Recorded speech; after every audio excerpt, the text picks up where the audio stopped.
Like millions of Americans, I learned of the tragic events in Arizona on Saturday, and my heart broke for the innocent victims. No words can fill the hole left by the death of an innocent, but we do mourn for victims' families as we express our sympathy. I agree with the sentiment shared yesterday at the beautiful Catholic Mass held in honor of the victims. The Mass will hopefully help begin a healing process for the families touched by this tragedy and for our country. Our exceptional country.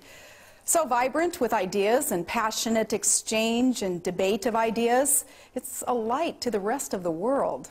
Congresswoman Giffords and her constituents were exercising their right to exchange ideas that day to celebrate our republic's core values and peacefully assemble to petition our government. It's inexcusable and incomprehensible why a single evil man took the lives of peaceful citizens that day. And there's a bittersweet irony that the strength of the American spirit shines brightest in times of tragedy. We saw that in Arizona.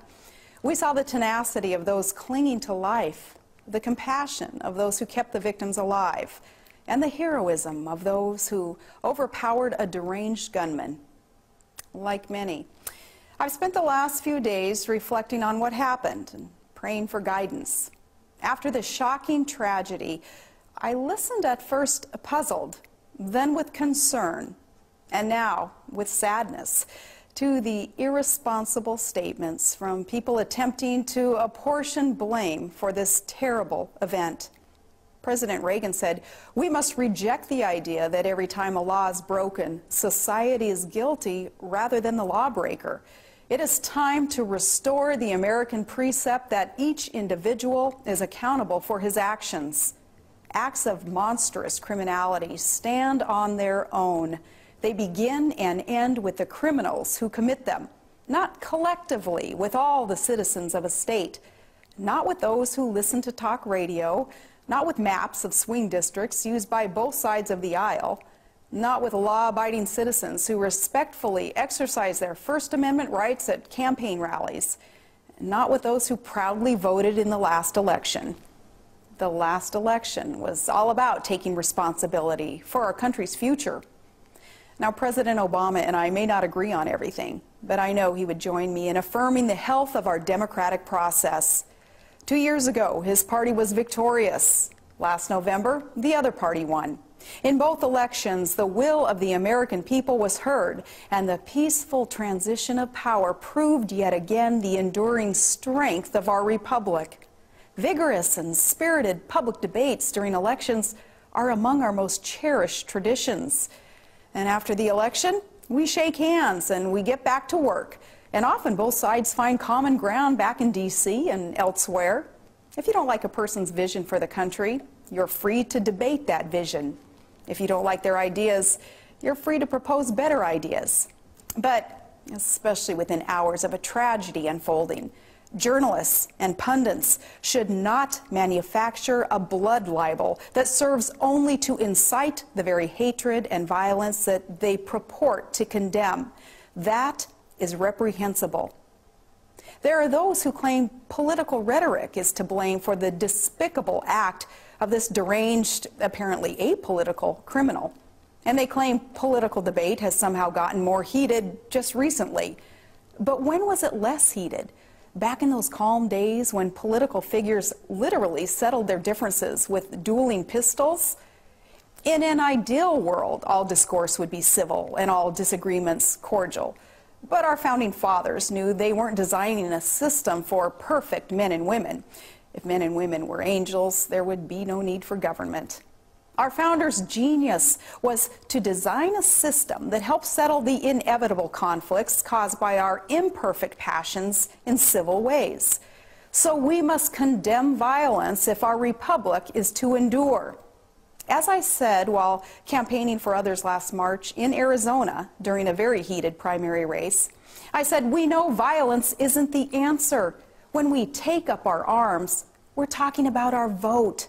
Yes, our debates are full of passion, but we settle our political differences respectfully at the ballot box, as we did just 2 months ago, and as our republic enables us to do again in the next election and the next. That's who we are as Americans and how we were meant to be. Public discourse and debate isn't a sign of crisis, but of our enduring strength. It is part of why America is exceptional. No one should be deterred from speaking up and speaking out in peaceful dissent. And we certainly must not be deterred by those who embrace evil and call it good.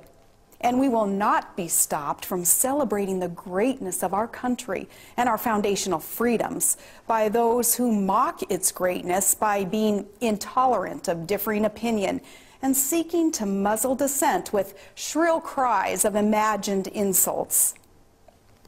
Just days before she was shot, Congresswoman Giffords read the First Amendment on the floor of the House. And it was a beautiful moment, and more than simply symbolic, as some claim, to have our Constitution read by our Congress.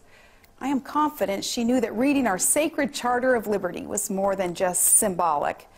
But less than a week after Congresswoman Giffords reaffirmed our protected freedoms, another member of Congress announced that he would propose a law that would criminalize speech that he found offensive. It is in the hour when our values are challenged that we must remain resolved to protect those values.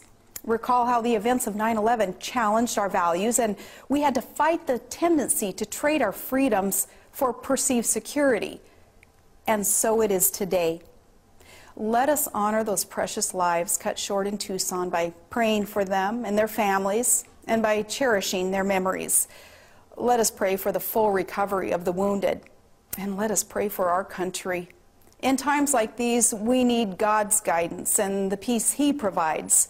We need strength to not let the random acts of a criminal turn us against ourselves or weaken our solid foundation or provide a pretext to stifle debate.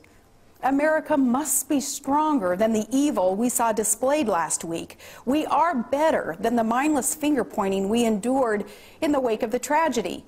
We will come out of this stronger and more united in our desire to peacefully engage in the great debates of our time, to respectfully embrace our differences in a positive manner, and to unite in the knowledge that though our ideas may be different, we must all strive for a better future for our country. Yes, may God bless America.